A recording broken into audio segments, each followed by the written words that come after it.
Buenos días a todos. Es un gusto contar con el doctor Jeffery Roesler, profesor de la Universidad de Illinois en Urbana-Champaign, quien va a tener a su cargo la presentación de Recapados con pavimentos de hormigón.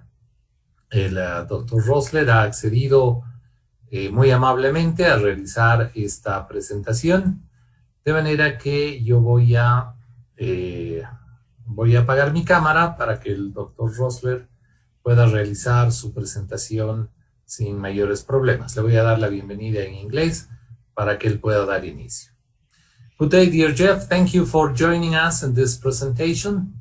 So now I'm going to close my camera and you're ready for the topic of today. Thank you very much, and you can start. Thank you very much. Good morning, good afternoon to my friends from Bolivia. It's my pleasure to present to you. Since my last visit to Bolivia in 2018, I look forward to visiting again. Today I want to talk about concrete overlay in experiences that we have primarily in the United States and in projects I've been involved in. And so we'll have multiple slide presentations on this topic to both help with the design, help with material selections, review some performance, and then at the end we'll look at some software and case studies. So our first presentation will primarily be looking at how do we decide on what types of concrete overlays we should use in our designs, or what are our options when we have a distressed roadway, and how do we choose the appropriate concrete overlay. This is an important part. Much of the engineering work is done in the stages of planning and deciding what overlay is appropriate that can achieve our service lives. As I stated at the beginning, this first slide presentation primarily deals with the design, materials, and construction of overlays, primarily looking at planning for the design. The next presentation will be mostly on fiber reinforcement, as it's seen to be a very good additive to designing overlays and helping them perform better. And then finally, case studies on overlays that will help you in Bolivia look at possible roadways that may be able to handle an overlay. I'd like to also share with you some really resources that are good on concrete overlays that you may not be aware of. At the end of this presentation, I'll have a list of references that you may be aware of or you may not be aware of, but you can look up. Several references have come out in the last 2 years since I spoke to you last. We just finished a project called Evaluation of Bonded Concrete Overlays. This is a study, national study in many different states in the United States on the performance of 20 different projects. And that will be published here. The report's done, and that should be published on the website somewhere in February or March of this year. And that'll be overlays that have lives anywhere from potentially 25 years down to 10 years old, and you can learn a lot from previous experience. I'm also heavily involved in the 4th edition of the Concrete Overlay Guide, which started about a year ago, and we have finished the draft edition. It is going to be published here soon. It will be available online, and it's a significant update to the overlay guide that was the 3rd edition, and the 3rd edition actually had its Spanish translation as well. But it's a update on the last guide, which was done in 2012. So this should have significant new findings and organize much better for engineers. And then finally, there was a new project that just finished on the design of unbonded overlays, particularly overlays of existing concrete. They had an asphalt layer over them, and that was done by Dr. Kazanovich, Dr. Vandenbush, and others at University of Pittsburgh. And we'll talk more details at the end about what this design method can do for existing roadways that may have a concrete layer in them. So in our first presentation, this is our general overview of what we'll kind of cover as we go through the thought process, the engineering process for concrete overlays. We will look briefly at some design methods, at least principally what they can do. We won't necessarily do any design examples in this presentation, but we'll wait to do that in a couple presentations from now. One thing we want to look at is just to make sure we cover the important critical variables, also decision processes on what overlays are appropriate, look at some performance of overlays, particularly where I live in Illinois, where we've built a lot of overlays, almost 100 of them, and then kind of get into some various summary design thoughts that we need to have when we're doing overlays. So when we're thinking about what the objectives of the overlays are, we really want to make sure we achieve our desired service life. And we want to do that knowing the condition of the existing road, what we expect the traffic to be both now and into the future, what do we have in terms of our existing layers and their properties. We have to make decisions on the interface condition that will exist between the new concrete overlay and the existing roadway, the existing pavement.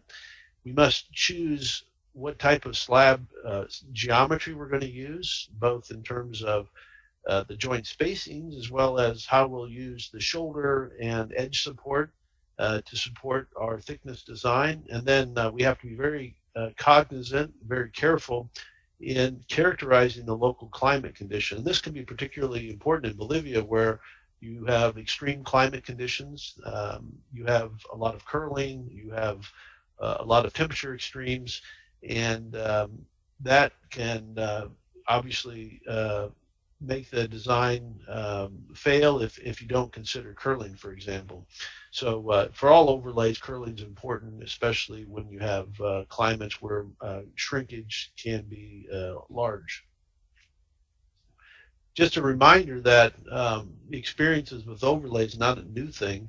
There's plenty of long-term experience, both in the U.S. and other countries, with overlays. And so if you look at the U.S. and the 50 states that exist, I live in Illinois, in the middle of the country near Chicago.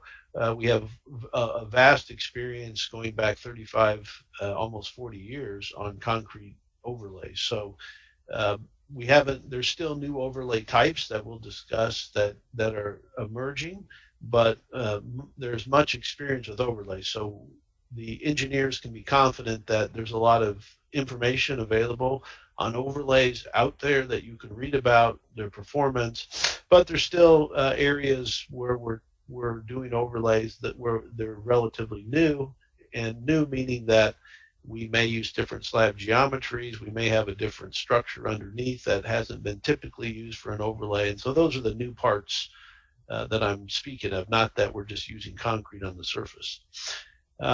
This is a slide that shows the overlays in Illinois as of 2015. It's well over 100 now that we have. You can see that a lot of overlays are what we call thin overlays, ultra thin or white topping that go over existing asphalt layers. I would say the least common overlays are your bonded concrete over concrete overlays, and most of the overlays you'll have are some sort of either unbonded concrete over an existing asphalt or composite section. But Illinois is not alone. There are many states with a significant number of overlays. These are just the ones that are kind of easily to keep track of by the state government system or local government systems. One good resource, if you're curious about different overlays, is ACPA has an overlay explorer.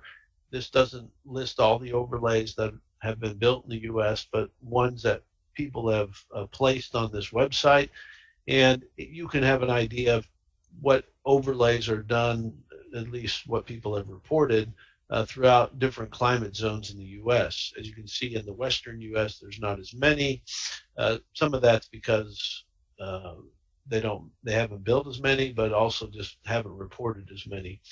If we look at the ACPA Explorer, though, it has some good information that I think would be useful for Bolivia, and that, again, around 80% of our overlays are unbonded overlays. And as you can see, half of those unbonded overlays typically are basically existing concrete pavements that have had an asphalt interlayer and then an overlay. We call that unbonded. And then about the other half of those unbonded are over an existing asphalt road without a concrete structure underneath. The bonded overlays, again, have grown over the years. Primarily, we've seen the growth in bonded concrete to asphalt, so thinner layers of asphalt, or not necessarily thinner, but asphalt layers where a concrete layer is bonded to it, and these performance or service lives are not going to be as long as the unbonded overlays, which we could imagine are typically designed for 20, 25 years. Unbonded overlays are typically, the design lives are were originally around 10 to 15, and we see a lot of them now going 15 to 20, but these are much thinner and are in areas where there's a lot of the stress that have occurred on asphalt, and that's why they've done bonded concrete overlay of asphalt to try to prevent some of the overlay or the stresses from occurring. There is a design method guide out there. You can see it. You can look this up and review some design methods for concrete overlays. Note, this was written quite a long time ago. This is now going on 9 years old. And it probably has a lot of design methods that we wouldn't recommend anymore, such as AASHTO 1993. It did not have ACPA's new method called Pavement Designer, although Pavement Designer is very similar to Street Pave. But it does go through some examples, so I'd say it's valuable in that it goes through a lot of types of examples of different types of concrete overlays, concrete over asphalt, concrete with an inner layer over concrete, and thinner bonded concrete overlays as well. But some, as I said, the methodologies, the design guides that it recommends, some of them are no longer being supported, and we have some recent ones that were not covered in 2012. So this should be used carefully. So where do we begin when we're thinking about an overlay? I think the most important thing that engineer can do is obviously visit the site of the roadway and evaluate the condition of the road as well as the roadside, what's going on adjacent to the roadway. That's an important factor, both in terms of potential drainage issues and potential roadway geometric issues, and just the condition of the road in general. An engineer is able to assess that without doing a whole lot of testing initially. This can lead to some initial options being generated about the type of overlay. Is this an unbonded overlay only, or is it a possibility that a bonded concrete overlay could be used? The next step is obviously looking at the existing pavement structure and how that is going to fit into some of the overlay options. And that may involve obviously some testing, some coring, some FWD testing potentially, some material testing to evaluate the existing pavement structure and its ability to serve to the future pavement needs. Another big factor in the design is, what is our objective for this new overlay? Are we okay or are we satisfied with a design life of 15 years potentially if I'm doing a bonded concrete overlay, or do I need a 25 to 30 year design life? And so we must define some of the general parameters that we desire in our new pavement design, because that can drive the assumptions and the design methods we're going to use. And then we start collecting our input data and deciding on some general characteristics that may work, such as the various layers in the existing pavement, what slab sizes or slab geometry I'm going to use in the new pavement, whether I'm going to use shorter slabs, or am I going to use traditional joint spacings? Am I going to use a tied concrete shoulder or an asphalt shoulder? Am I going to have sealing my joints? Am I going to have to worry about significant rainfall? And then one can start thinking about the appropriate design methodology. Am I going to use a mechanistic empirical design method, such as pavement and AASHTO pavement and knee? Am I going to use pavement designer? Am I going to use a different, I know Bolivia has their own kind of method right now that they're developing, mechanistic empirical method. So that is another important aspect. And then finally, you have to write your specifications to reflect your design. So if I'm doing a fiber reinforced overlay design, I must write the specifications to make sure my fiber reinforced mixture meets the residual strength requirements of my designs, because that's how my thickness was determined. Or I need to make sure I have enough structure beneath my bonded overlay to support my design assumptions, that I had a minimum asphalt layer beneath my concrete overlay. So those are examples of how we start thinking about our design for the overlay. So once we kind of do some site evaluation, we start thinking about the various topics that we would have, or the various options we would have in terms of overlays. In the upper left corner here is a very uncommon overlay, the concrete over an existing concrete. Very few of those are built every year in the U.S., so we won't really cover that, given the original concrete has to be in very good condition, and that only occurs if we need to upgrade the facility to handle maybe some heavier loads. So we see this on airports occasionally because of new aircraft coming into an airport, and you need to have the structure to be able to handle those heavy wheel loads that you have on a new generation aircraft. What's more common is the ones I've highlighted in blue, the unbonded overlay, where you have an existing pavement such as a concrete, an asphalt interlayer, and then a new concrete overlay with traditional joint spacings or even short joint spacings. We also have a case where we call this unbonded, where we have a thicker concrete overlay that we assume there's no bond to the asphalt because this design life is going to be quite long, let's say 20 plus years. And we use some of that existing pavement structure to support our concrete overlay, but we assume that that bond is not going to be there the whole time. And the joint spacing can be traditional or short jointed in that case. And then finally, this case where we have a lot in Illinois like this, where we have an existing asphalt road that has some thickness, let's say at least 6-7 centimeters of thickness, that we then bond a thinner concrete overlay to, where we actually want the concrete to stick or adhere to the asphalt. And these joint spacings are much smaller. They're in the 1.2 to 1.8 meter joint or slab size. And in this case, we really have to have a good clean bond. We usually mill the surface of the asphalt to promote bond between these two layers. And generally the design lives of the bottom right here are not as high as an unbonded overlay, because this asphalt condition when we're doing this is usually not very good. It's more like good to fair, and sometimes it may have some poor sections. So the asphalt here is kind of the controlling factor. We're not putting brand new asphalt down and then putting the concrete on it. We're using an existing roadway that has some distress.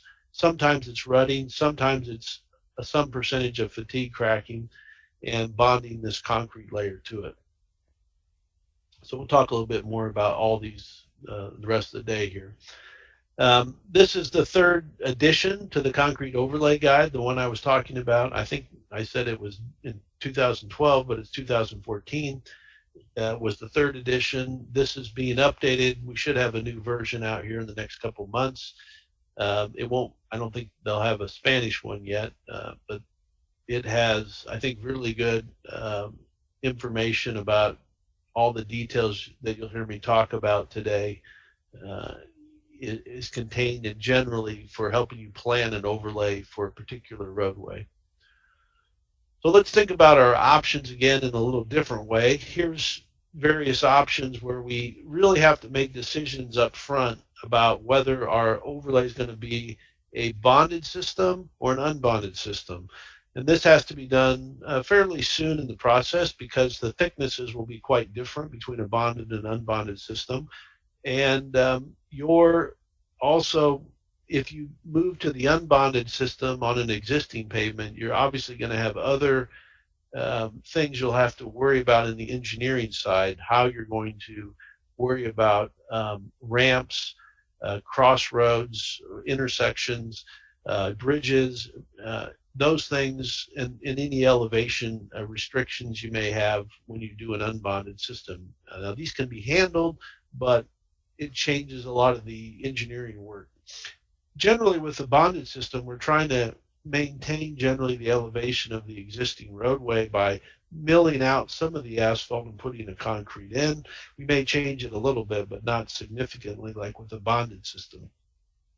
So if we look at bonded systems, we have basically the main ones that are used. I would say this first one here is what we're defining that hasn't been significantly used are preservation inlays, so very thin inlays, mostly for cities and lower volume loading roadways, maybe a lot of traffic, but not necessarily heavy truck traffic. What's most common is the next two in terms of bonded overlays, and that's thin concrete over asphalts or over composites. And AASHTO Pavement ME is able to handle both of these. You can see the thickness ranges somewhere between 10 to 20 centimeters, and the joint spacings are somewhere between 1.4 to 2.2. These are the limits on the AASHTO procedure. You can use smaller ones, but this is what the design allows you.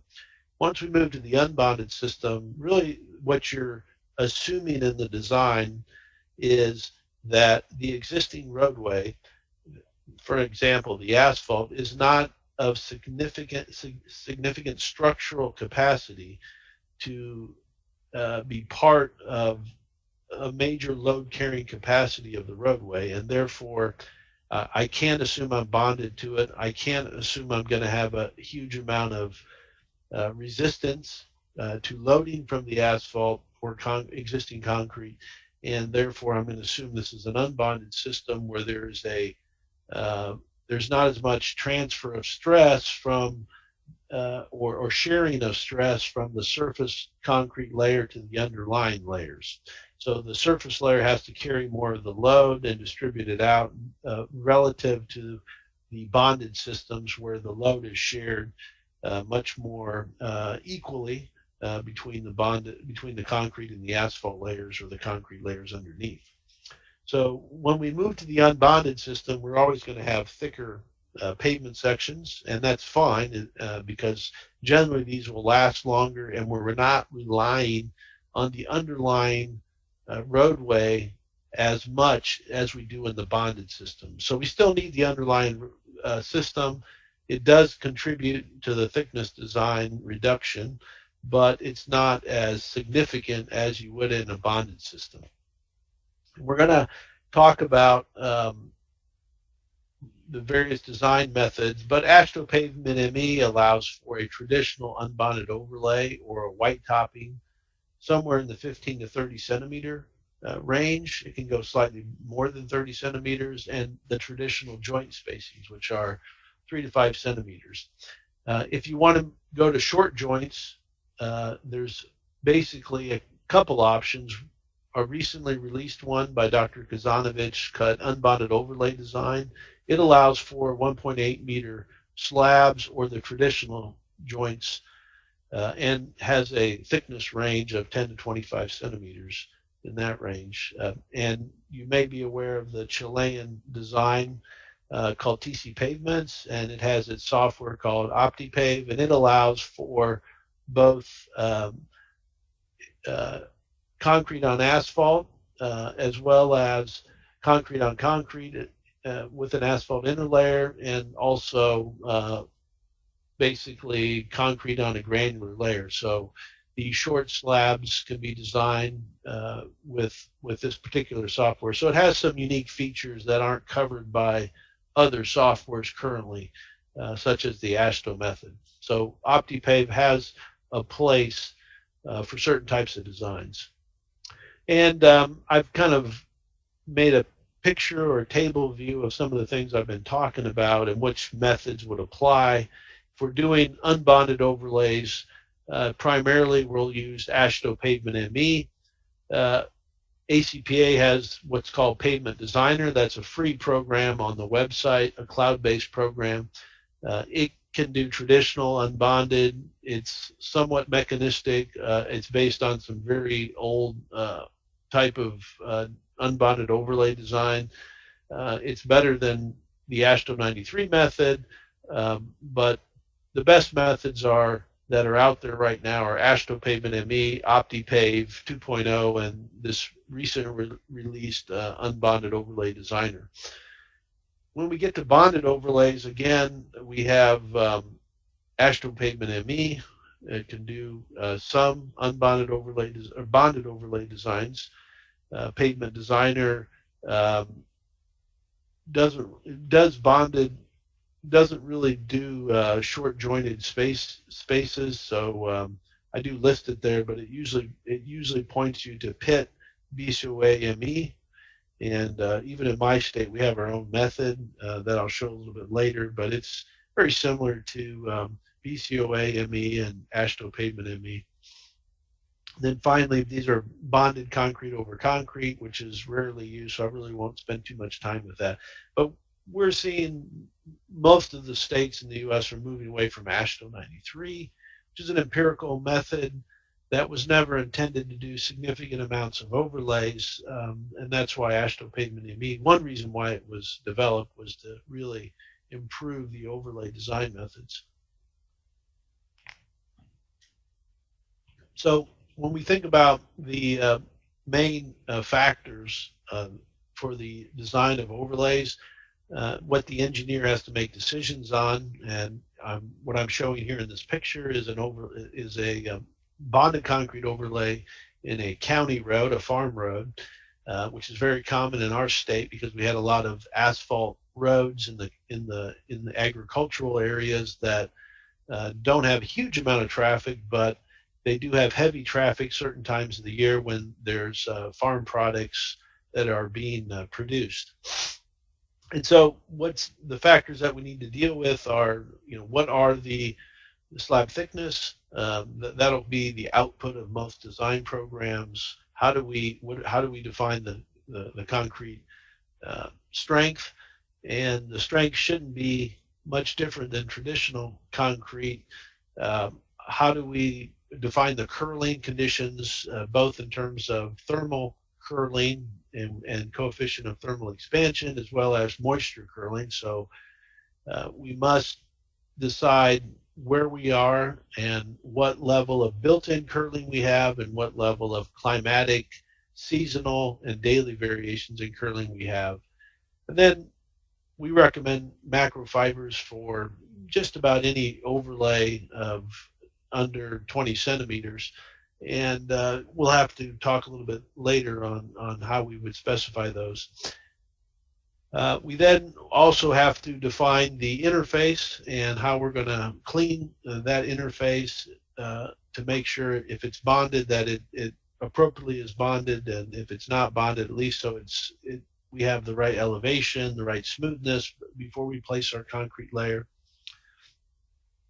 And then we must define some of the other sublayers in the pavement system based on our field investigation.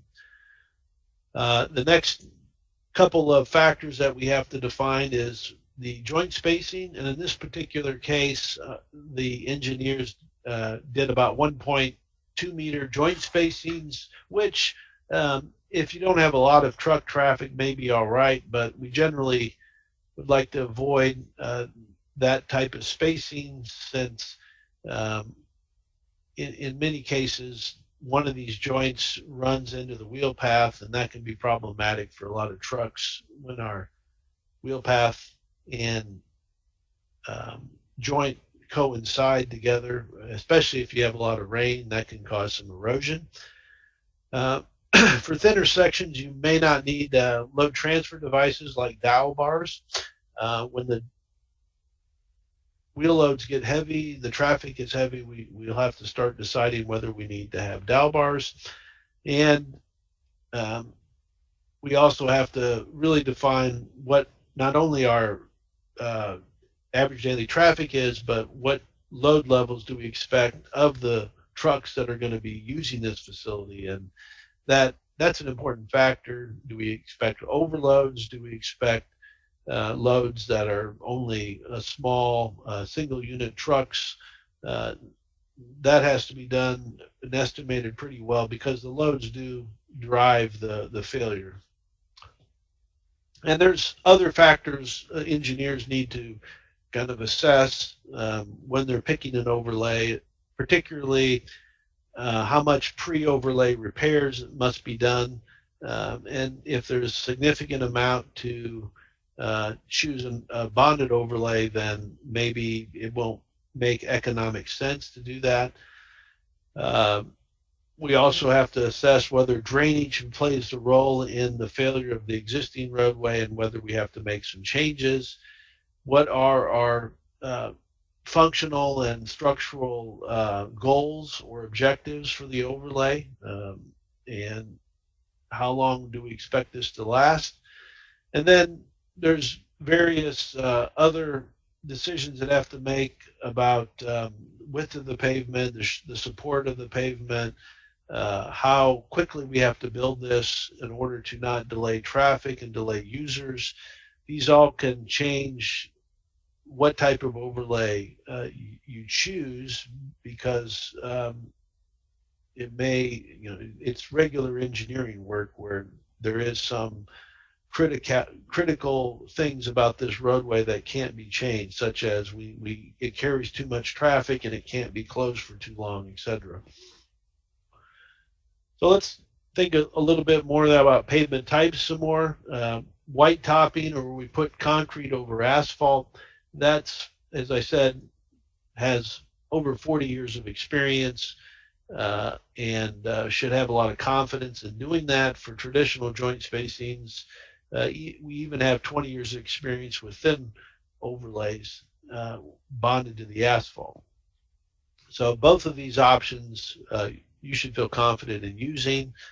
You may have to make some adjustments to your climate in terms of the joint spacing, in terms of how you have to assess whether you have enough existing asphalt when you're using the ultra-thin. And it has to be in some condition where it's going to have structural capacity. So an asphalt layer that has a lot of fatigue cracks significantly over the surface is really not going to be able to be used as an ultra-thin white topping, or because it won't have any structural capacity to add to this surface layer, and therefore you would use an unbonded white topping. If you have an existing road with a lot of, let's say, only rutting of the surface, then like a bus stop, one could imagine using the bonded concrete overlay option here in the bottom, because if it's just rutting, we can mill the surface, put in the bonded overlay, and really reduce the stress state on the asphalt such that we have good cracking resistance and no more rutting problem. And so this is a way to think about the two different systems in your decision-making process.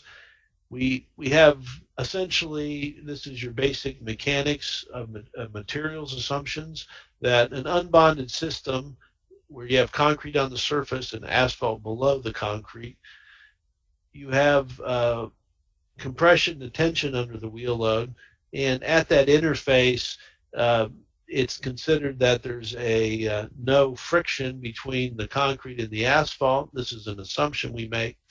and then the top of the asphalt has compression, the bottom has tension. So we have essentially a composite action based on two layers that are acting somewhat independent of each other. When we assume bonded, there's the contact condition here assumes that the strain in the concrete and the strain in the asphalt at the surface and at the bottom of the concrete are the same, and therefore, if I look at the strain distribution, and in theory some of the stress distribution, that I have very low tension at the bottom of the concrete, and most of the strain is picked up, the tensile strain is picked up in the asphalt. So this condition, my assumptions in the calculation of critical stresses are the asphalt is carrying a large part of the tensile loads relative to what I have here in the unbonded system on the left. So this is an important part in your decision making. If you cannot guarantee the condition on the right, and that means both in terms of the condition of the existing roadway and keeping a bond, then you must assume and do a design based on the unbonded white topping system on the left. This gives an example of what I was just talking about. If we had a 40 kilonewton wheel load and we had an unbonded system versus a bonded system, everything being equal, same concrete thickness, same asphalt thickness, you can see that the bonded system has about half the tensile stress than the unbonded system. So one can understand that the one on the left going to have a thicker slab. But in many cases, your asphalt is not in good condition when you're deciding on an overlay. So this idea that I'm going to assume my asphalt's in really good condition is probably not correct. And that's why you see a lot more unbonded overlays, just because the asphalt was allowed to get into poor condition before an overlay was put on it.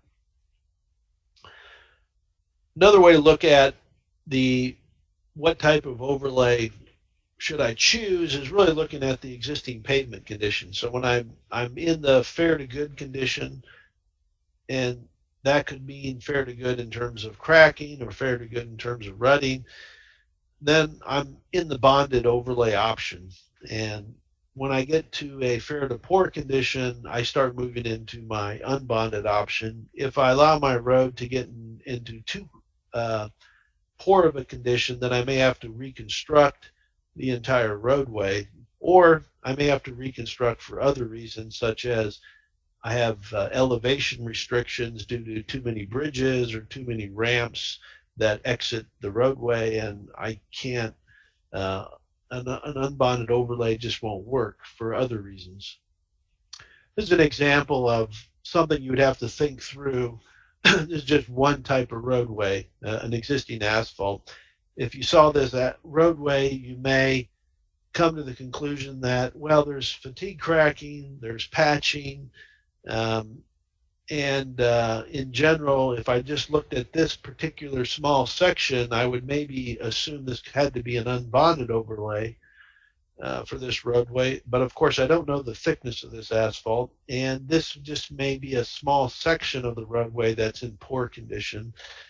So I'd have to look at the whole section that I was going to repair, and if it may be that I have to repair this section in a little different way than I would the remaining section, but at least if I had to put a bonded overlay here, it would be difficult to assume that I would get good bond over a 15 to 20 year life based on the condition of the existing asphalt that I see on the surface here. Of course, I would have to do cores and understand how thick the asphalt is. If it's very thin asphalt, then a bonded overlay wouldn't work as well.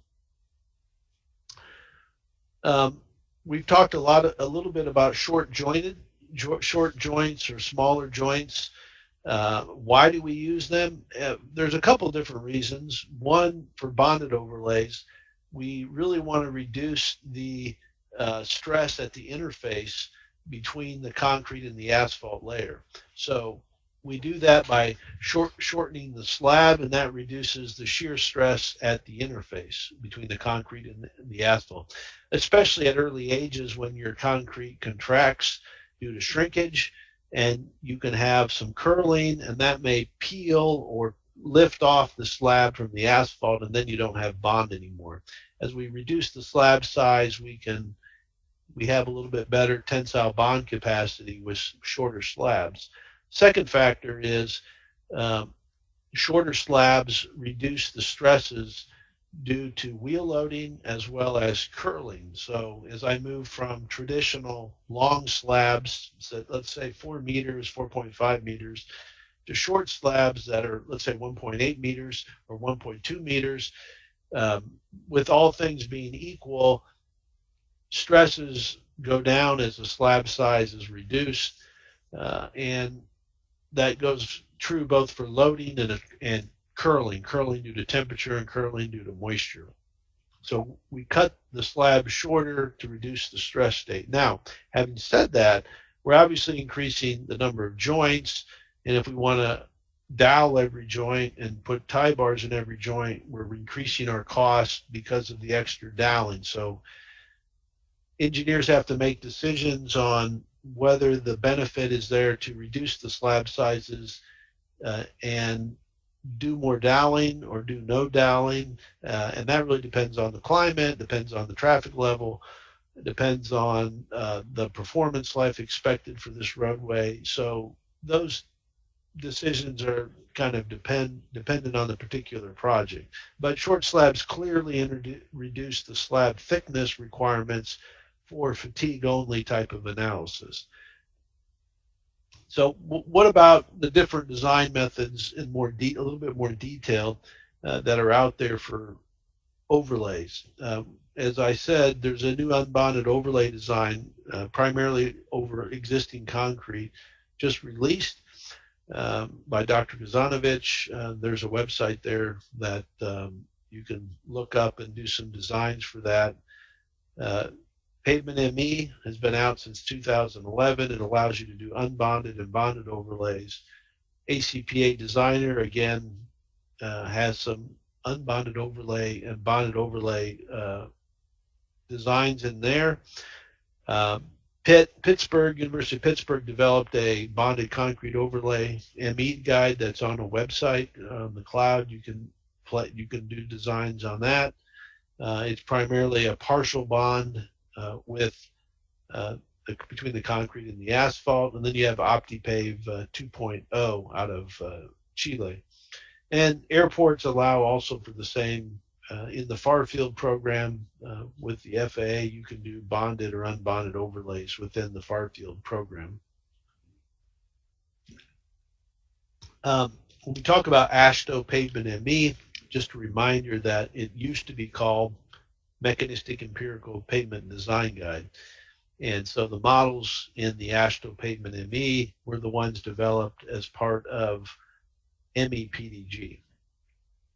And the nice thing, the benefit of the Pavement ME Design Guide is it has a lot of options to look at a lot of different climate zones, a lot of different traffic conditions, a lot of different inputs for the materials. And that can all be good, but there is a lot of inputs and can be overwhelming if someone hasn't used it before. So one could imagine it may have up to 100 different inputs for a pavement design and for an overlay design. So that can be intimidating, as well as obviously you have to purchase this design method from AASHTO. But it has a lot of different features to do jointed plane concrete design, jointed plane overlay design. It can do short jointed designs. It can do continuously reinforced concrete pavement designs.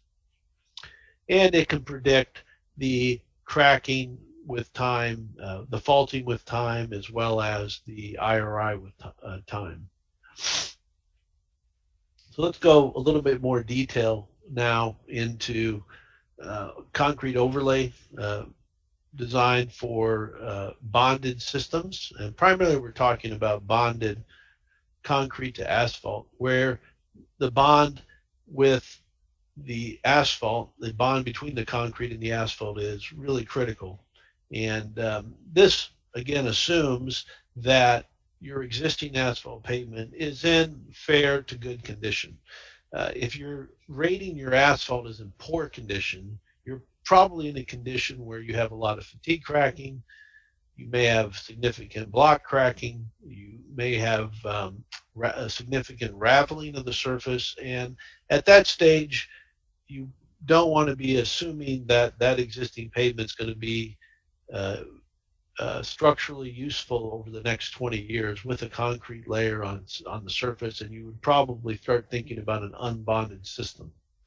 And the thicknesses we're thinking in a bonded system are somewhere between 8 and 15 centimeters. So these are very thin, and if you have significant truck traffic, you're likely to move past 15 centimeters and have to go to an unbonded system with high truck traffic.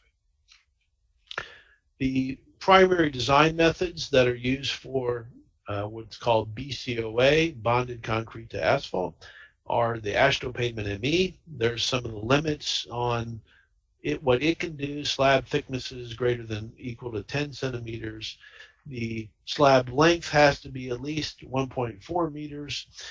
And there's a couple other methods. One I developed for the Illinois Department of Transportation, and I'll show that in a second.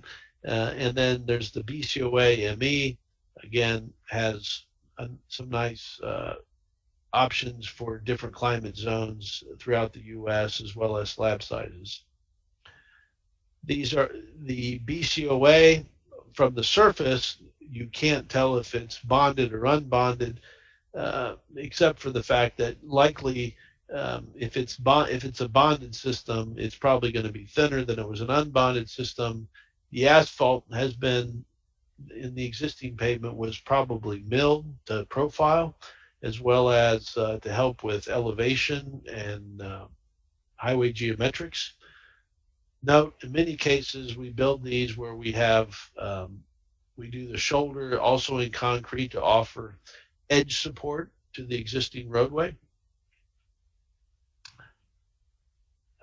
The critical loading location for a bonded system is generally a corner load, and you'll see a lot of corner cracks when you look at bonded overlay systems, because the stresses at the bottom of the slabs are pretty small because there is a bond between the concrete and the asphalt, whereas that moves the tension, the critical tension to the surface of the slab. Once you begin losing bond, then you may end up getting transverse or longitudinal cracks in your roadway from different loading positions. So that's a key. That's a sign that either your pavement's too thin or you're starting to lose some kind of bond when you start seeing other modes of failure. The bonded concrete overlay system is both the bonded and unbonded system are all based on concrete fatigue, and there's different fatigue algorithms. This is the one we use in our model. This is the one the ACPA uses in their model. A fatigue system based on the probability of failure, and that can be set at different levels.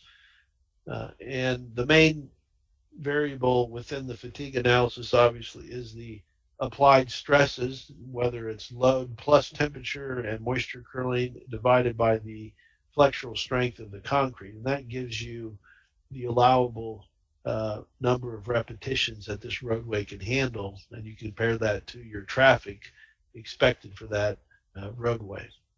So all systems, mechanistic systems, use a concrete fatigue analysis to do the thickness design. The other failure mode for some of the unbonded systems is an erosion analysis that looks at faulting. Now, for bonded concrete overlays of asphalt, we recommend that any structural design less than 15 centimeters would have fibers. And so in the next presentation, we'll talk in detail how to decide how much of a fiber I need to add and how do I test that fiber. But we're talking here about structural fibers or macro fibers, not what we call microfibers, which are these smaller diameter filaments that you see in the picture here. The larger fibers are what are really using to add some structural capacity to the roadway.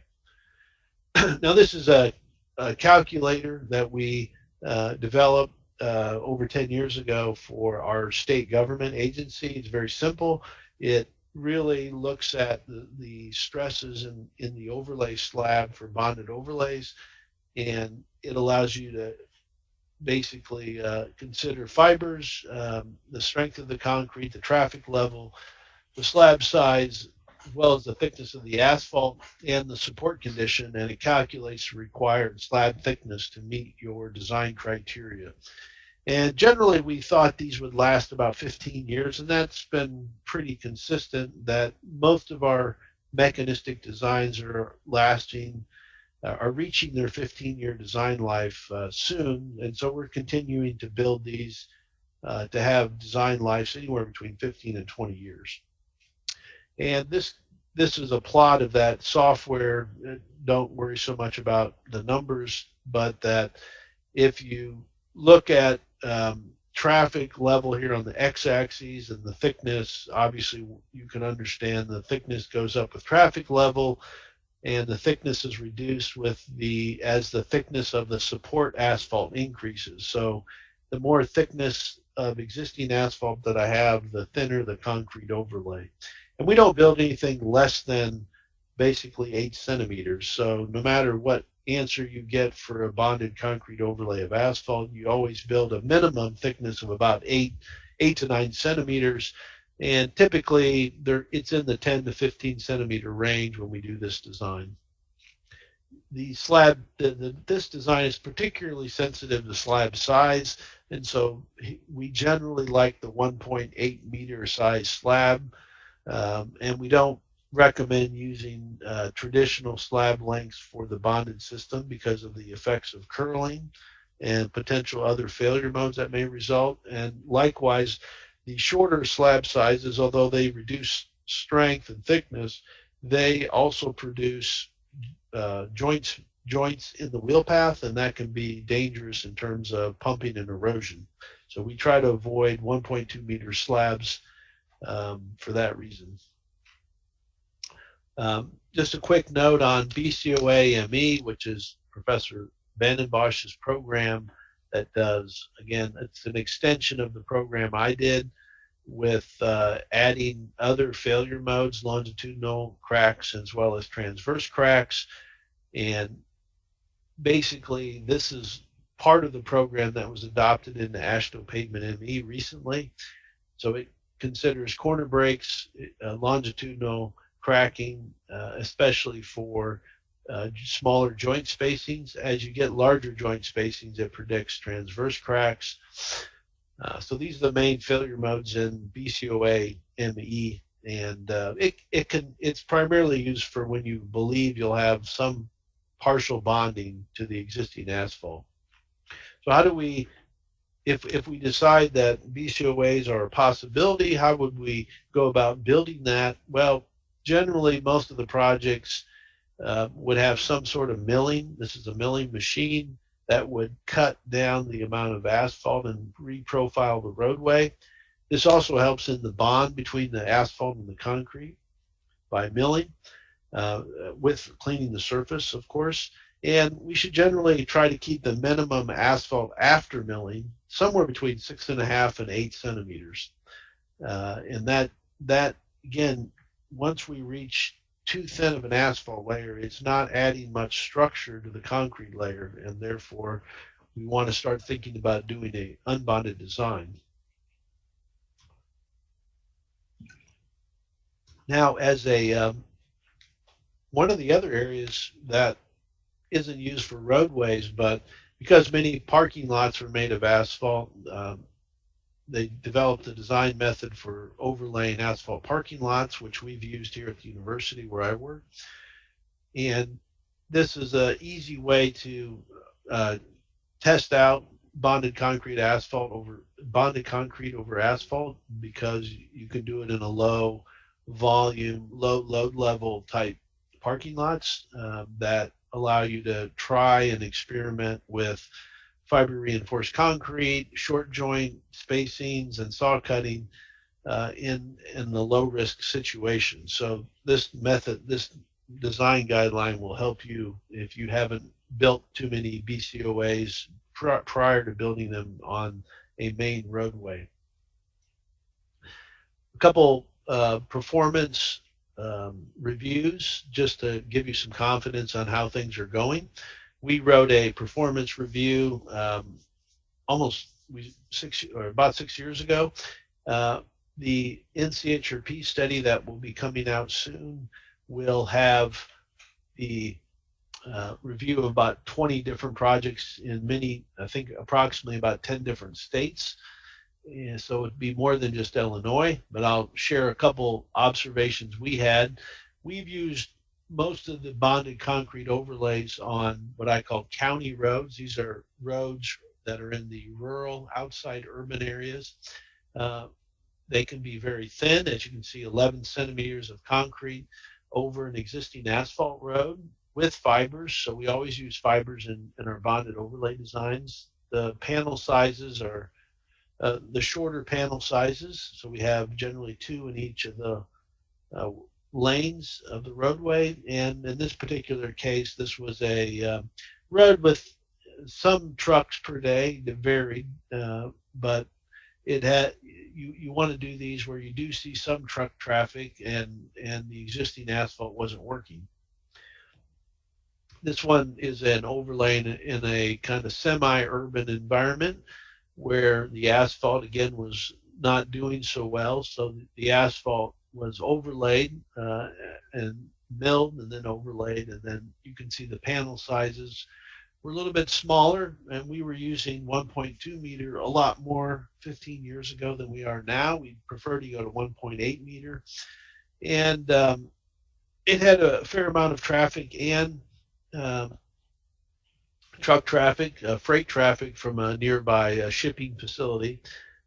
So this was a picture I took of it in 2012. I believe it's still there. And this is a parking lot at our university, not too far from my office, where we had an existing asphalt parking lot. You can see the condition of the asphalt parking lot here. We built the overlay on half the parking lot with 1.2 meter slabs and synthetic macro fibers. And I visit there quite often. This is a fairly old picture, but it still really has very little distress in it, except for some joint raveling due to freeze-thaw conditions. We did build the other part of the parking lot in 2013. It also has basically no distress after 8 years. So both of these will last 20 years without question. It doesn't receive any truck traffic, but it is an 8 centimeter overlay. We didn't do any milling in this particular overlay, so we placed the concrete after we cleaned the surface right on top of the existing asphalt with the right slopes in the road for the drainage, and that makes it a very economical design and construction. Now, another area where we tested initially when we were doing bonded concrete overlays are in Chicago, which is Cook County. It includes Chicago, and there were some issues, as you can see, at bus stops with shoving and rutting that the buses continued to have with the asphalt roadway. And so the city decided to try concrete overlays in the areas of bus stops to try to prevent the amount of maintenance they were spending on the bus areas due to the stopping of the buses, especially when it's warm and the asphalt's more prone to shoving. And what they came up with was basically they could mill down the asphalt and make it somewhat bonded and somewhat unbonded, but they had to make it around 10 centimeters. And what we decided was that because we had some cases where it was bonded and unbonded, this is some fabric here, geotextile fabric along the edge, because we were getting some distressed asphalt underneath it, that we would add a fair amount of fibers to try to hold the cracks together and keep the design life as long as possible, even though the design life with asphalt wasn't very good. So we use 4.5 kilograms of macrofibers in this design. So this is a little bit higher than we would use on a roadway. And one can see the bus stop here. I took this picture on our performance survey. This is what it looked like initially. And of course, the cost of the repairs a little bit more than you'd pay for an existing asphalt initially, but it would last obviously a lot longer than the asphalt was lasting. So it should pay off in the long run, or it did pay off in the long run. So bus stops have been a successful place for using both unbonded and bonded concrete overlay. Depending on the thickness of your asphalt, you could go with a bonded system or an unbonded system. Just depends on the site condition. One of the first bonded concrete overlays designed in South America I was involved in 2010 as part of some partnerships with a contractor in Uruguay, as well as the Ministry of Public Works in Uruguay. And this was a forest road where a lot of trucks were traveling, bringing wood to factories to make wood pulp. And this existing road had a lot of rutting that was very troublesome. So they ended up building this. The design was about 14 centimeters bonded to the very thick asphalt layer, which was at least 15 centimeters thick, and after milling. And we used 1.8 meter slab sizes as well as structural fibers. And I had the pleasure to be down there in 2016. This is the forest road. These are the types of forest trees you can see that they harvest along this very long roadway in the country, in the rural part of the country. And you can see the distress. This roadway looks pretty good. Most of the sections were 1.8 meter slab sizes. There was a kilometer section that was about 1.2 meter. The RRI is very reasonable for a short jointed slab. I think there's about 40 kilometers of this overlay on Route 24.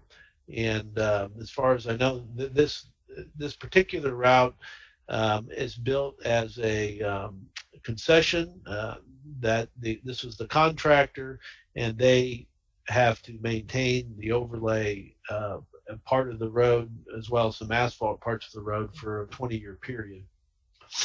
So what do we learn so far with the bonded systems? That really the condition of the existing road is really important in deciding to use a bonded system, and that really drives what the interface condition is and what we're going to be able to assume with the design methodologies. Primarily AASHTO pavement ME is the design method that's used now more prevalently, but the PIT BCOA is another option. And we've recommended in the state and the new overlay guide that fiber should be used for all BCOA designs because of both how they reduce the thickness as well as improve the joint performance as well as improve the serviceability once a crack does occur. Drainage is still important, and therefore designing the cross slope and keeping the ditches clean are very important for overlay design so that the pavement structure does not stay saturated with water that can destroy the bond. Okay, so now the next overlay type that we're going to talk about are the unbonded overlays. And we will talk when we have heavier loads or a higher traffic volume, we start having to use unbonded overlays because bonded overlays generally are limited to 15 centimeters. And once we go above that, we just assume unbonded overlay is the option. And so unbonded overlays can be an existing concrete with an asphalt inner layer with a new concrete. We can have our kind of white topping design, which is new concrete over existing asphalt. And then we could have an existing concrete road with an existing asphalt over the top, and then we're putting a new concrete on top of that. But the key here is that the interface is assumed to be a slip layer, and stresses are going to be much higher in the concrete slab than in the asphalt layer that we saw in the bonded overlay. So this gives an example of an existing concrete layer, has a lot of distress. We would never want to bond a concrete layer to this with cracking, patching, some durability type of cracking on the surface. So we put an asphalt interlayer between the existing concrete and the new concrete. We have then an ability for having these distresses not reflect to the surface of the new concrete. And generally we would call this condition fair to pour. And being fair to pour, we would be in the unbonded system.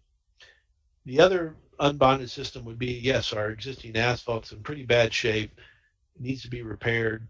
There's cracking, there's rutting and of significant nature, and therefore we can't assume this new concrete's going to stick or adhere to the asphalt, and we assume, again, unbonded system. And this unbonded system has a separation layer.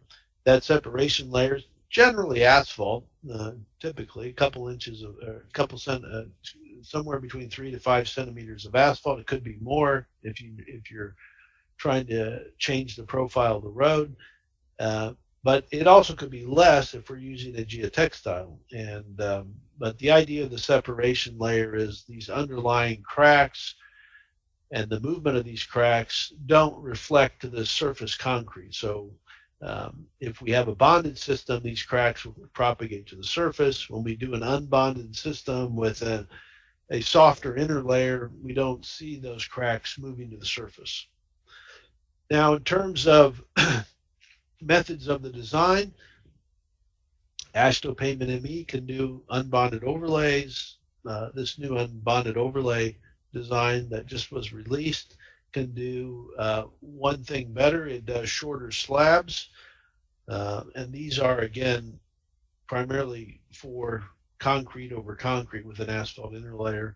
There is an ability in OptiPave to do unbonded systems. It typically does granular bases, but you can put it over asphalt or other stabilized materials and design with short slabs.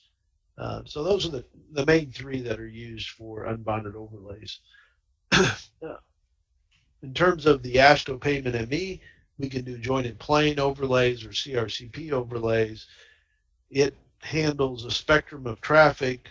It can handle various layers beneath the new concrete layers with cracks, and it can handle a bunch of different material properties, both in the existing and in the overlay interlayer materials.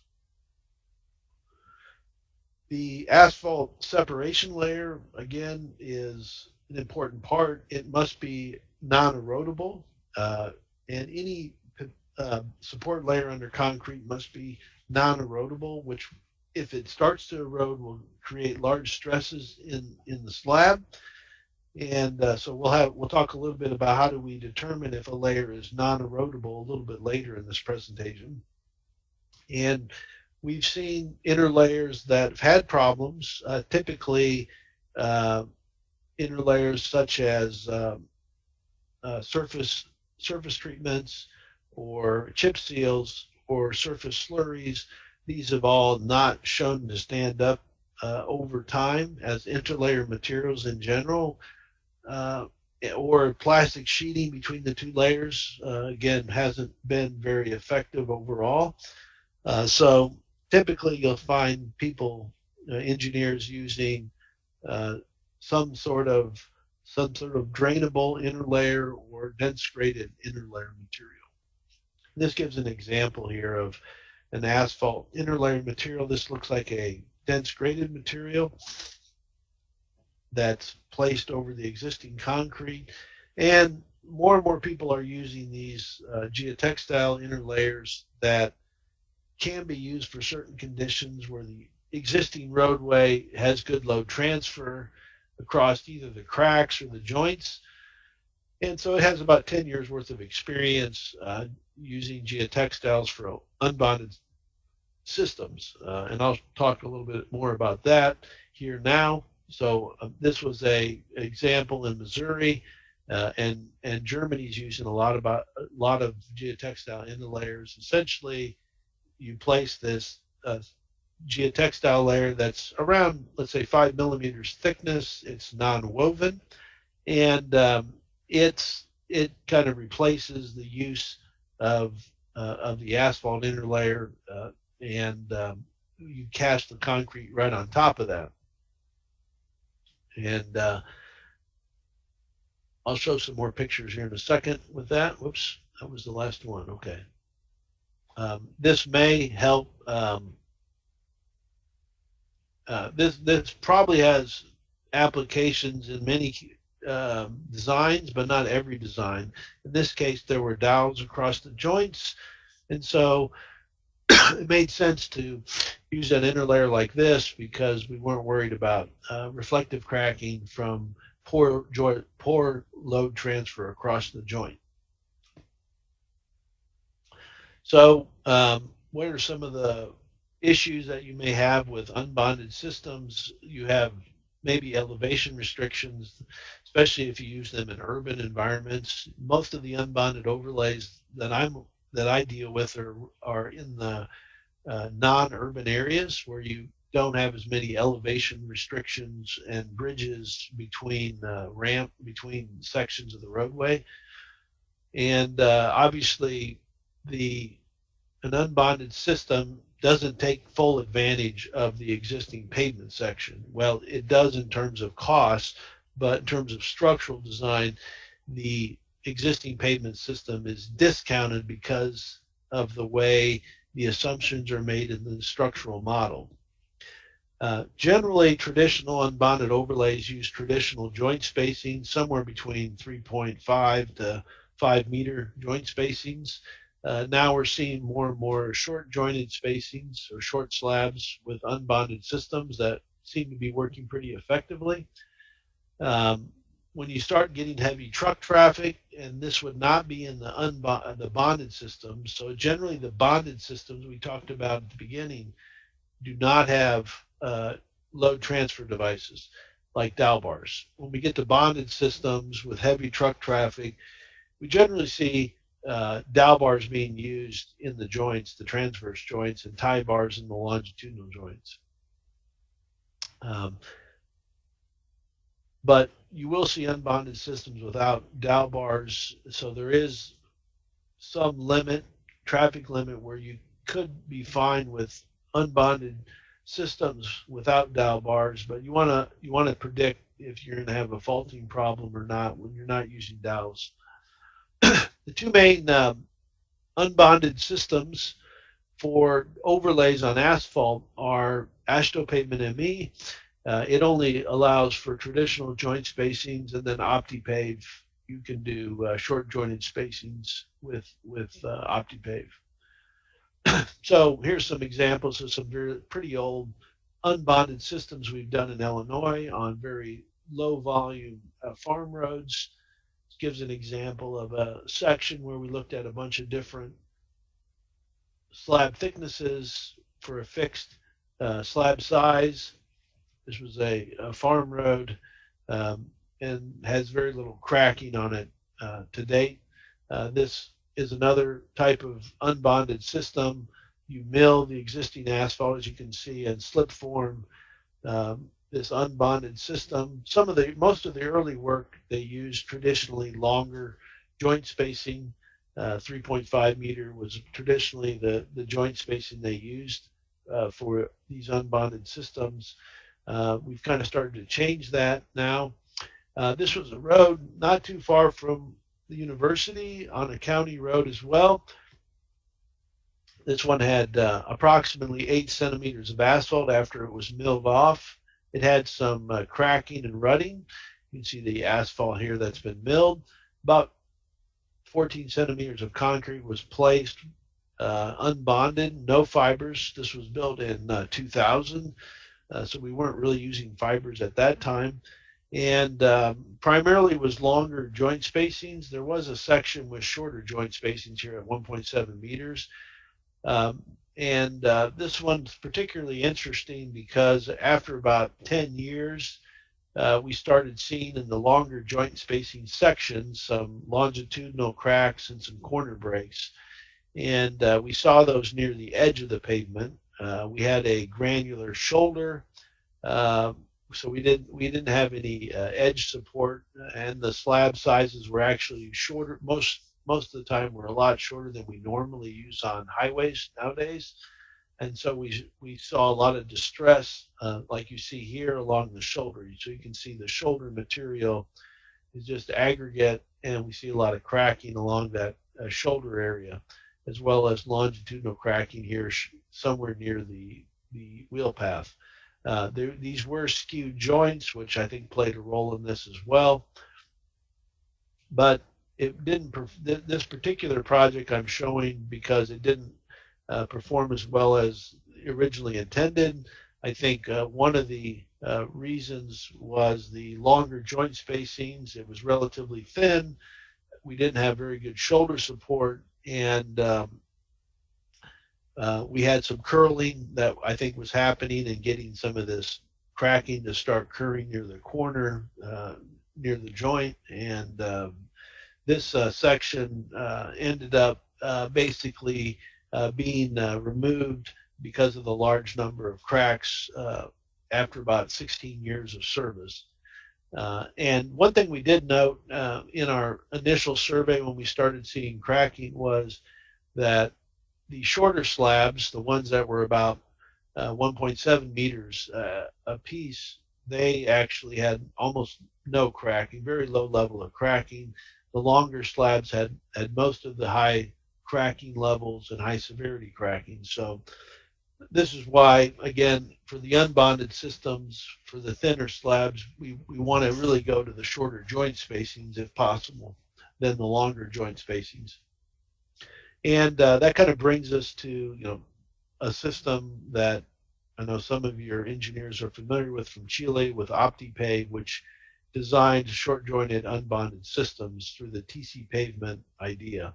And the idea there is you have, for short slabs, whether you're on a granular base or a stabilized base, which could be an asphalt road, you have shorter slabs that reduce the stresses.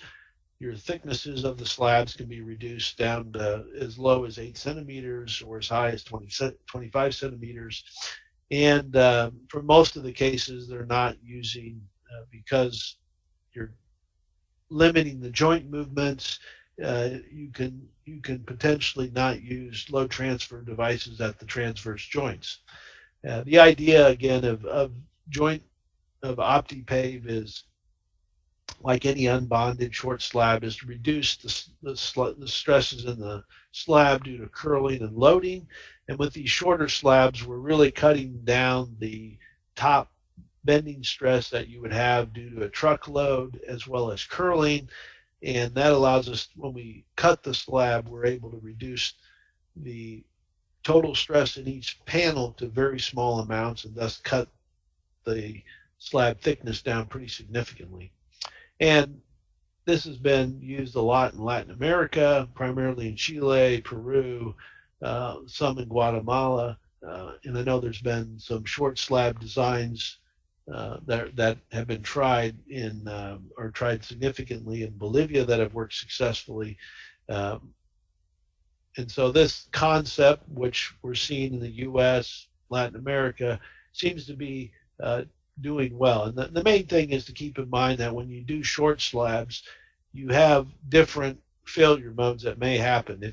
Depending on the slab size and the truck configuration, you could have transverse cracks developing, corner breaks developing, or longitudinal cracks developing. So you have to kind of go through your mechanistic empirical procedure, make sure you check where the potential critical design stresses are, and make sure you understand the loading configurations, the curling that's going to happen to these slabs.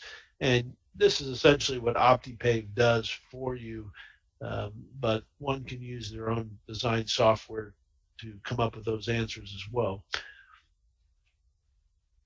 Here's another unbonded system that I wanted to share just because it's in a city environment, basically in Chicago area, that You can have city streets that you can unbond again with a geotextile fabric and get pretty thin if you cut the slabs pretty short. So in this case, we have the unbonded fabric here in front of the paver. You have a fiber reinforced concrete. This happens to be one of the first ones we did in Illinois with fiber reinforced. This was with steel fibers. And you can get a very thin slab, especially if you're talking primarily of vehicle traffic, not trucks. There'll be a few trucks, but not very many. And in this case, they use those slightly larger panels than I probably would have recommended nowadays. And steel fibers, you can see some cracks that happen, but they're very serviceable cracks. They're not really poorly deteriorated. So this really thin design is going to last 20 years easily, probably a lot longer than 20 years with this FRC unbonded overlay. Now, another big project that happened recently in Chile that some of you may be familiar with is La Pólvora near Valparaíso in Chile. It's near the port where a lot of container traffic go into delivery to ships or taking containers off into the Santiago. And this design was essentially based on an unbonded overlay of an existing asphalt road that was not performing well. The truck traffic here is pretty significantly 189 million easels.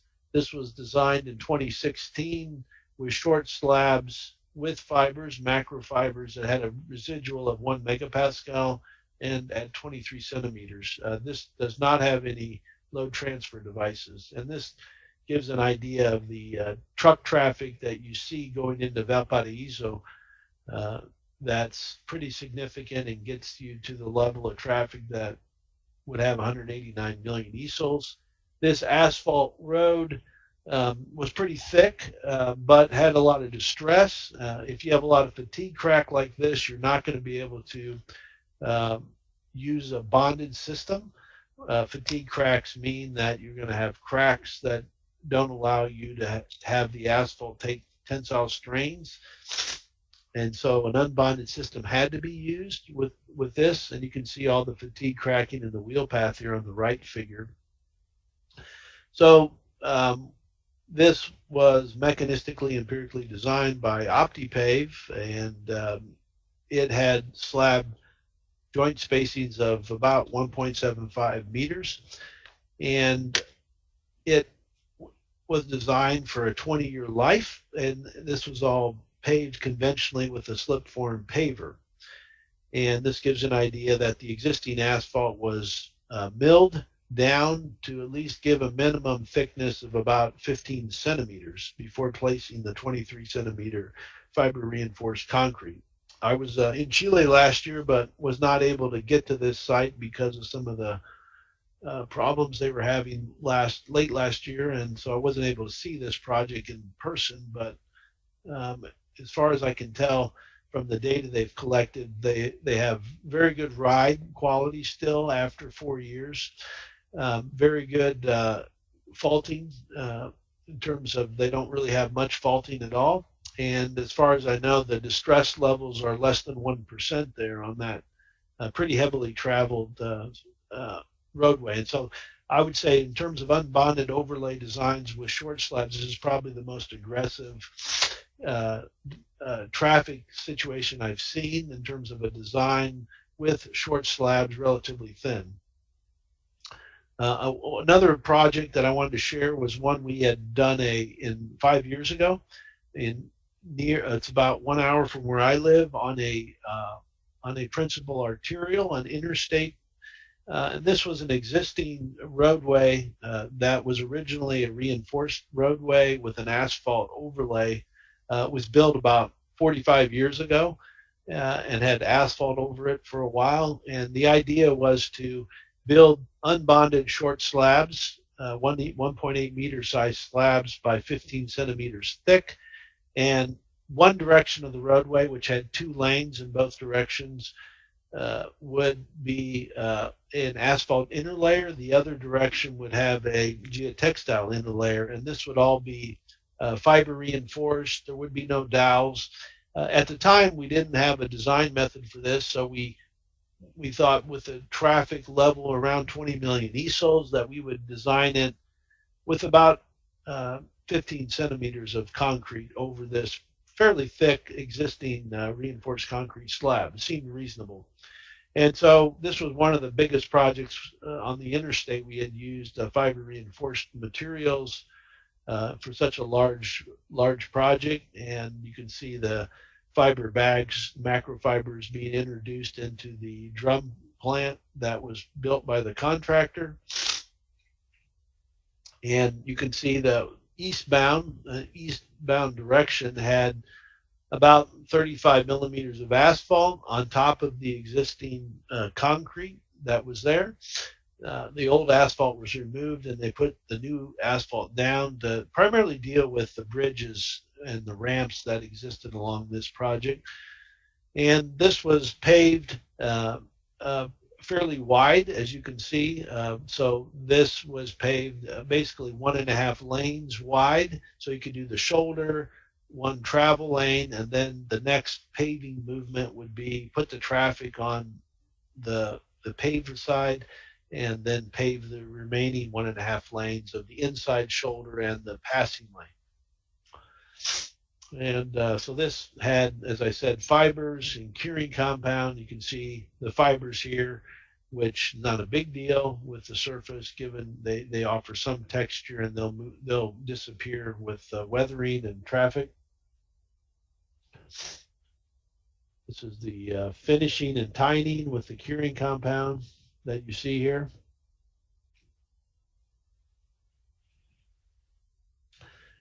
As I said, the eastbound was a asphalt separator layer. The westbound was a geotextile layer that was about 5 millimeters in thickness that was placed, and this was our first experience in Illinois with a separator layer, and that we had to learn some things about how to lay that out. So it took a little bit of time on the project to get the asphalt, the geotextile laid down. Initially, we nailed down the geotextile into the existing concrete road, and that was not as successful. You get some of these wrinkles in the section, and the truck movements can kind of put folds in the section. So this was less than ideal, and so we kind of changed what we were doing. We ended up putting a tack coat. We called this phase 2 on the westbound. We put a tack coat down and then laid down the geotextile. So we weren't tacking it anymore with nails, but using an asphalt binder and then a roller to kind of seat that material better. So sticking it to the existing concrete. That seemed to work pretty well. You can see how the fabric was much tighter and wasn't having any wrinkles. And this is the paving operation again. Each lane, we paved about 1.5 lanes per pass of the paver. And with any short jointed slabs, you have a lot of joints. Particularly here, we had 1.8 meter joints, so we were making 2 longitudinal cuts per pass, as well as every slab length is 1.8 meters. So you have to have a lot of saws, and you have to go quickly as the concrete cures, especially if you're in warmer weather. And you have to make some considerations for how turning movements of trucks can affect this fabric as well. So this was finished in 2015. As I said, there was no dowel bars. The lanes, we did have some tie bars in the contraction joints, as well as the construction joint between lanes had some tie bars. Excuse me, we had a tie bar in the construction joint between the paving lanes, but not in the longitudinal contraction joints. I was able to visit this project about 1 month ago to see how it was performing, to do some FWD testing as well as some coring. And this unbonded system, for the most part, rides very nicely. The IRI is less than 2 meters per kilometer. We did notice some longitudinal cracks that are developing in some of the areas of this project. It does get a lot of truck traffic. As I said, we had about 20 million vehicles, and so we did do some coring to figure out, well, maybe the asphalt was eroding beneath this. This is only happening in the asphalt interlayer part. So I did these cores here last month and saw that these cracks propagated through the concrete layer, although the asphalt layer was bonded to the concrete layer. So I'm still trying to figure out why we see some longitudinal cracks in some of the areas. We don't see any distress at all in the geotextile fabric. So I've been working with a student and some researchers on the mechanism here that's not so clear for this asphalt interlayer. We think it's something to do with the interlayer and its behavior. So that's still, I'm confident this type of design it will work. We just need to figure out the source of some of this initial cracking here that we weren't expecting to see.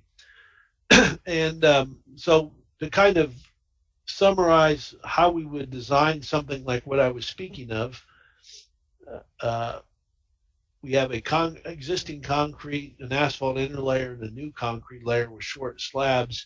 Professor Kazanovich from Pittsburgh and Professor Vandenbush have developed a improved method for unbonded overlay designs that extends the AASHTO pavement ME to consider short jointed slabs as well as asphalt interlayers and geotextile interlayers. So it fits very nicely with our project that we didn't have a method for.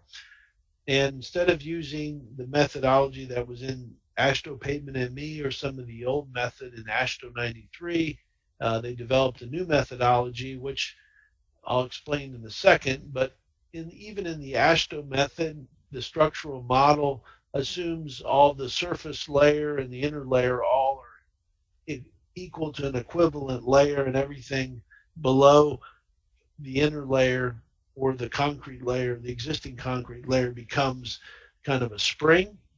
So they used an effective thickness approach, which, for traditional long jointed joint spacing overlays have worked pretty good. The thicknesses are maybe 3 centimeters less than a new design, but you do get some benefit with an effective thickness approach. But what they've decided to add in this new design method is both a new structural model as well as predicting cracking, not only transverse cracking, but cracking at the transverse joints that may be longitudinal cracks or corner breaks, as well as consideration of erosion of the inner layer, or at least the support condition. This would also include faulting model for short jointed slabs. So this design method has a lot of new components that are very attractive for some of the designs that both I think Bolivia would be thinking about, and as well as what I'd be thinking about in my state. And the general framework is like the AASHTO pavement ME, where you can design for any type of load level, you can consider curling, you can consider built-in curling, as well as all the properties of the new concrete layer and the existing layer. But some of the new modifications that are happening is that I can include in the design itself both either an asphalt interlayer or geotextile layer, as well as the ability for those layers to erode over time and cause increased stress levels. In the existing AASHTO pavement ME, I can't have joint spacings less than 3 meters. So now this design method allows for 1.8 meter slab sizes, which is nice for an unbonded system. And the main structural model change was this idea of I can now have a new concrete layer, a bed of springs, which is signified by either an asphalt layer or a geotextile layer, that is connected now to the existing concrete layer that is on a granular layer or a soil layer, another bed of springs. So this Totsky model allows us to explicitly model both the concrete layer on the surface as well as this concrete layer, and allows a compressible layer in between them. And so this is kind of the new theoretical improvement that Professor Kazanovich brought with this design method that can help us consider curling of the overlay, erosion of the overlay, and include the types of overlays that have different kind of vertical stiffness values. And so the model actually allows for traditional bottom-up transverse cracking at traditional edge loading cases, whether it's tandem or single axle loads. It also allows for loading at the transverse joints with and without voids in the beneath the slab, and this void could be created by erosion of the inner layer or the base layer. So this is one of the failure modes of some of the overlays, is having erosion of the inner layer, so this or the existing stabilized layer. And so this is an important part of keeping water out by good drainage principles, by potentially sealing joints, and having good cross slopes in your roadway. And so for a modeling part, they do over time create some void level underneath to signify that certain materials over time will lose their adhesion to the concrete and have potential for some voiding to occur. So this is the website of this new design method. It's pretty simple. It's actually free, and I've run some cases already since it was just released a couple months ago. It has some, let me see if this, you have a bunch of different options for reliability of the design, climate zones. This just covers the U.S. right now. In terms of climate zone, it will assume, based on your climate zone, a certain type of curling. It will do both a cracking analysis, any type of cracking, longitudinal, corner, and transverse, as well as faulting. And the erosion analysis is done as part of the faulting analysis. And you can choose different joint spacings, which can be around essentially 1.8 meters up to 4.6 meters.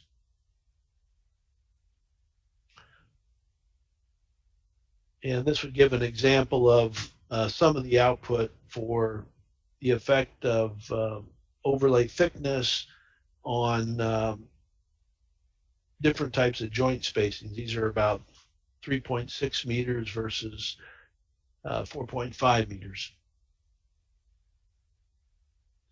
And this gives an example currently how in some cases the fabric is thinner than other cases. This example, the fabric for this particular design is thinner than the HMA for large amounts of traffic. That doesn't always happen, but in some cases it does. Now, the final kind of discussion, which I actually have a research project on this, is when we design overlays of existing stabilized layers, whether they're new asphalt layers as an inner layer or an existing cement treated layer or an existing asphalt layer, we need to make sure that that layer, stabilized layer replacing the new concrete overlay does not erode with time. And obviously the factors that affect erosion are deflection. So if we use shorter slabs, deflections are going to be higher. If we don't use dowels in many cases, then that's going to increase deflections. And if we let water in the joints, which some states are not sealing joints, so we have a higher potential for erosion, which can lead to faulting and cracking in the future. So we need to make sure that even if we do have water and some more deflections, that our stabilized layers have sufficient cement or binder material not to erode prematurely and create a void beneath the slab. And so this is really traditional erosion and pumping, but we must have some sort of test, especially as we reduce the slab panels, to make sure we don't find a problem too quickly where our stabilized layer erodes too rapidly. Now, we've seen this when we put the joint in the wheel path with water in that joint and truck traffic along that joint. We see a lot of erosion and stripping of the asphalt. So it can happen even with asphalt or cement treated layers. And there's many, so the objective here is that we need a test, and I'm currently working on a test procedure that we would use here to evaluate whether material is going to erode under the traffic conditions we expect to see. Many people have looked at erosion, so this is not a new topic. What's new is that we're using it in overlay materials, interlayer materials, or let's say full depth reclamation materials. So we need to make sure that treated layer is going to be there with over time. And we've kind of decided that the rolling wheel erosion test seem right now to be the best device, even though the dynamic cylinder test looks very interesting. We use this rolling wheel test that I'll show in a second for some of our asphalt performance tests as well. And you may have heard of the Hamburg rolling wheel test. Essentially, it's a test like this. You can see the steel wheels go back and forth. This asphalt is in a bath of water at a certain temperature, and this steel wheel goes back and forth at a certain frequency, and it simulates a certain amount of deformation and erosion for asphalt, and they have some criteria to limit that over for certain mixed designs. And one can think of this as also being useful for concrete support layers. Professor Zollinger in Texas started developing it for concrete several years ago. Essentially, it's the same idea where you could have a concrete surface and a stabilized layer beneath that. This was his idea, and look at the erodibility of a material similar to what the asphalt researchers were doing to look at asphalt durability under moisture and loading. And Professor Zollinger has some criteria to do it the way he recommends, where he tests it underwater with a concrete cylinder cap at a certain frequency, up to 10,000 cycles, which doesn't take too long. It takes everything to be done in a couple hours, about 4 hours of testing, 3 hours of testing. This is some data taken from Zollinger's test that at least demonstrates different types of treated layers with different types of cement start eroding more with time. We've kind of modified that to fit a little bit more what we do in Illinois, not putting a concrete layer on top, but in Illinois we test all the asphalt that's used on the roadways with the Hamburg wheel, and the criteria in Illinois is basically 12.5 millimeters of rutting depth after a certain number of wheel paths. That depends on the grade of the asphalt, and that's how they evaluate the durability of the asphalt layer. And so we've kind of tried to adopt this general idea to say, well, although this isn't going to be on the surface, it's going to be beneath the concrete slab. We need to set up a criteria based on the level of passes and how much material erodes after a certain amount of time that meets the field criteria that we're seeing.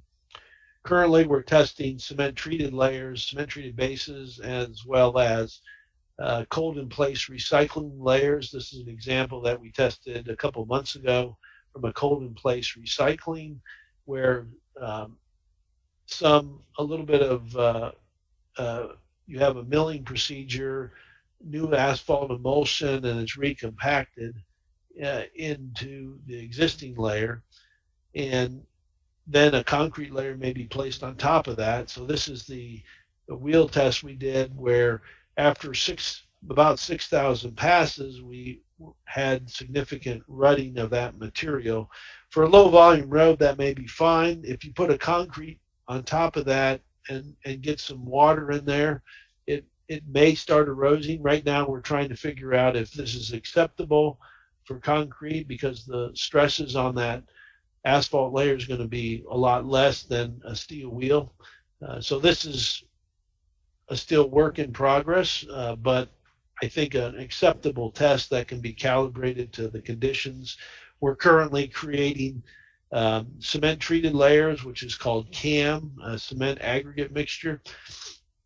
This is one common base layer that we could use, or a full depth with cement layer as another layer that we use commonly.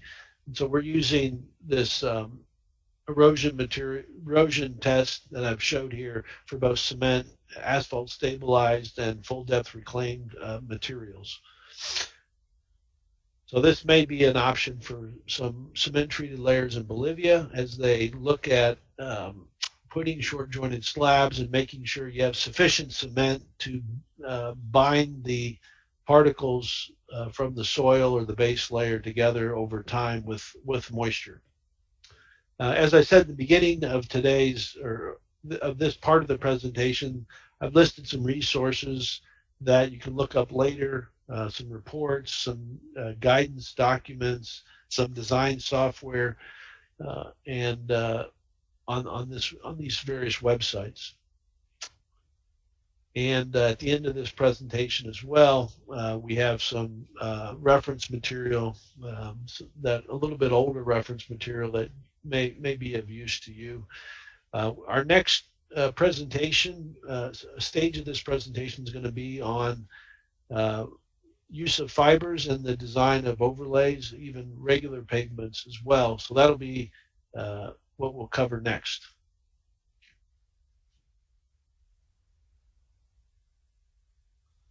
Thank you very much, Jeff, for sharing your knowledge with us.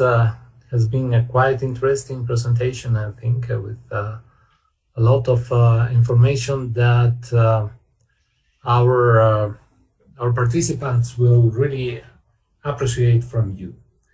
Thank you so much. You're welcome. We will then go for some questions after the translation is made. Okay. Bueno, estoy diciéndole a Jeff que muchísimas gracias por compartir sus conocimientos y que seguramente todos los participantes van a apreciar todos los aspectos que Jeff os ha tocado, que son realmente interesantes por ahora. Gracias. So Jeff,